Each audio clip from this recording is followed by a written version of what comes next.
अधिकार है उसके अधिकार के तहत जो है अधिकार नहीं रह करके इसमें व्यापक रूप से व्याख्या किया गया। जैसे अब ये जो है प्राण एवं दैहिक स्वतंत्रता, उसमें जो था इस केस के पहले आर्टिकल 21 यानी प्राण एवं दैहिक स्वतंत्रता का जो अधिकार था उसमें कहा गया था कि आपका जो ये अधिकार है जब तक कि आपके प्राण या आपके जीवन पर कोई आघात न हो तो यह अधिकार का उल्लंघन नहीं माना जाएगा।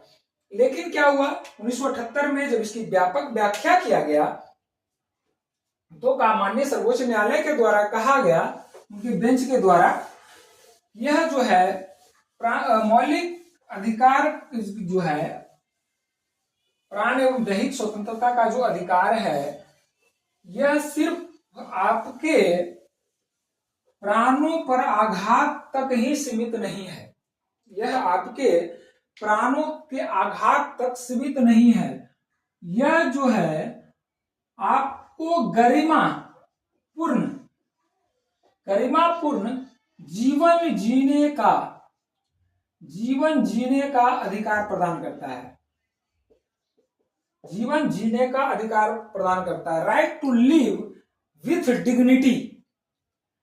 आपको गरिमापूर्ण, आपके डिग्निटी पर आघात होता है, अगर आपके गरिमा पर आघात होता है तो आपका आर्टिकल 21 में जो मौलिक अधिकार दिया गया है उस पर आघात होता है और इस आघात पर आप माननीय सर्वोच्च न्यायालय में अपना पिटीशन दायर कर सकते हैं। राइट, गरिमापूर्ण जीवन जीने का अधिकार प्रदान करता है। दूसरा,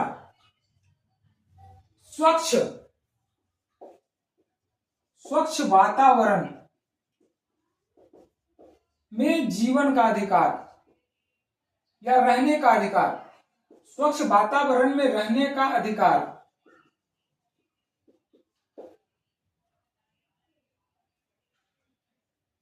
लिव विदाउट पॉल्यूशन या फ्रेश एयर, या जो है आपका जो स्वच्छ वातावरण है इन्वायरमेंट, फ्रेश इन्वायरमेंट में आपको रहने का अधिकार प्रदान करता है। इससे जो रिलेटेड केस है एमसी मेहता केस बाद, एमसी मेहता बाद 1989, इस केस में एमसी मेहता केस में जो है दावा किया गया कि दिल्ली एरिया में जो है प्रदूषण है फैक्ट्रियों के कारण, चालक जो वाहन है